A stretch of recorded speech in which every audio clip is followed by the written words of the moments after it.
Bonjour, voici les titres au sommaire du journal Anti-Guyane de ce mardi 25 mai 2010. En Guadeloupe, après 4 mois de soins à l'aquarium de la Guadeloupe, le réseau Tortue Marine a procédé ce matin à la remise à l'eau d'une jeune tortue verte. En Guyane, l'appel à la mobilisation du personnel carcéral a bien été suivi.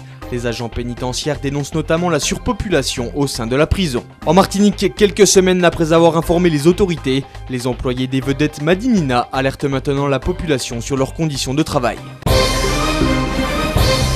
L'association Cap Naturel et le réseau Tortue Marine ont procédé ce matin à la remise à l'eau d'une jeune tortue verte. Âgée de 4 à 5 ans, cette dernière avait été retrouvée blessée dans un filet il y a près de 4 mois au large du Gosier, avant d'être prise en charge et soignée à l'aquarium de la Guadeloupe.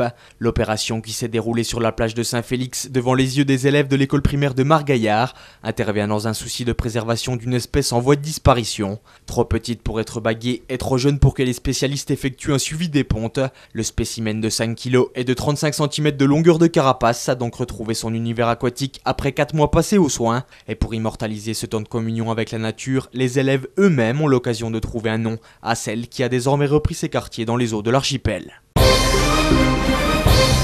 Surpopulation carcérale, problèmes fonciers, vétusté des établissements. La coupe est pleine pour les surveillants de prison des départements d'outre-mer qui ont déclenché un mouvement unitaire ce mardi. Alors que se multiplient les ouvertures d'établissements pénitentiaires en France hexagonale, les projets de construction d'un centre de détention à Basse-Terre et l'agrandissement de la prison de Bemao restent dans les cartons du ministère de la Justice. De quoi provoquer la colère des matons et de l'Union fédérale autonome pénitentiaire. On écoute le secrétaire régional de l'UFAP, Ebéné Brigitte. Nous avons des établissements spécialisés en métropole, alors qu'en Guadeloupe, on nous contente tout simplement d'héberger des détenus dans des conditions, j'allais dire, intolérables de détention, des dortoirs, des cellules où on a, je dirais, plus de 4 détenus, ce qui rend difficile les conditions de travail du personnel et ce qui rend aussi inapplicable les règles pénitentiaires européennes. Initialement programmée pour accueillir 400 personnes, la prison de Bemao compte aujourd'hui plus de 600 détenus, alors que la maison d'arrêt de Basse-Terre dénombre 230 prisonniers pour seulement 130 places. Les surveillants du centre pénitentiaire de Ducos s'étaient mobilisés depuis 5 heures ce matin et ont fait entendre leur voix en espérant des réponses concrètes à leurs revendications. Ces agents affiliés à l'Union fédérale de l'administration pénitentiaire réclament plus de sécurité et des effectifs supplémentaires tout en dénonçant les conditions d'insalubrité du parc. Aujourd'hui, la prison a largement dépassé ses possibilités d'accueil puisque l'établissement de Ducos compte 900 détenus alors qu'il ne dispose que de 560 places. Ce qui fait dire au syndicat pénitentiaire que les conditions d'accueillir 400 prisonniers supplémentaires doivent être mises en place sans attendre. L'agacement des surveillants de prison est d'autant plus accentué que les annonces de Jean-Marie Bockel, secrétaire d'État à la justice, qui prévoyait 160 places supplémentaires, sont restées sans suite. Les agents de Ducos étaient accompagnés dans leur mobilisation par leurs collègues de Guadeloupe et de Guyane, qui défendaient, à quelques points près, les mêmes revendications.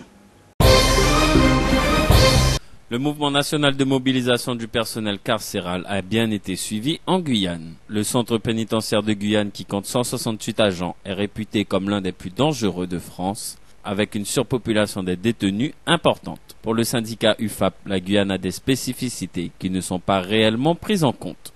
Les revendications locales s'inscrivent dans les revendications nationales, qui sont la différence de traitement, l'inégalité de traitement qui existe entre les établissements métropolitains et les établissements d'outre-mer. L'inégalité, c'est les moyens donnés au niveau des établissements métropolitains qui n'existent pas en Outre-mer.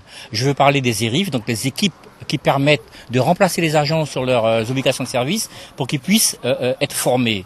Je veux parler des équipes d'intervention de sécurité qui interviennent dans les établissements lorsqu'il y a des incidents, alors qu'ici, l'agent qui a un conflit avec un détenu est le lendemain sur le même circuit avec le même détenu. Vendredi à la maison des syndicats, les capitaines, matelots et mécaniciens de l'entreprise vedette Madinina ont alerté l'opinion publique sur les difficultés qu'ils rencontrent au cours de leur mission. Cela, quelques semaines après en avoir informé les autorités. Si l'information est cette fois à destination de la population, c'est qu'ils rencontrent toujours de grandes difficultés à assurer la sécurité des passagers entre les 3 îlets et Fort-de-France via la baie. Pour exemple, les normes sécuritaires ne seraient pas respectées en ce qui concerne le transport de personnes handicapées. Ces dernières seraient soulevées pour embarquer dans les vedettes. L'équipage subirait aussi des nuisances sonores dues au moteur, en plus des odeurs d'hydrocarbures qui indisposent personnel et clients. Mais l'un des plus gros soucis des salariés des vedettes Madinina, avec le problème des effectifs, est celui de la violence à bord des navires. Des voyous n'hésitent plus à menacer équipage et passagers lors de certains trajets, notamment en fin de semaine ou lors de vacances scolaires.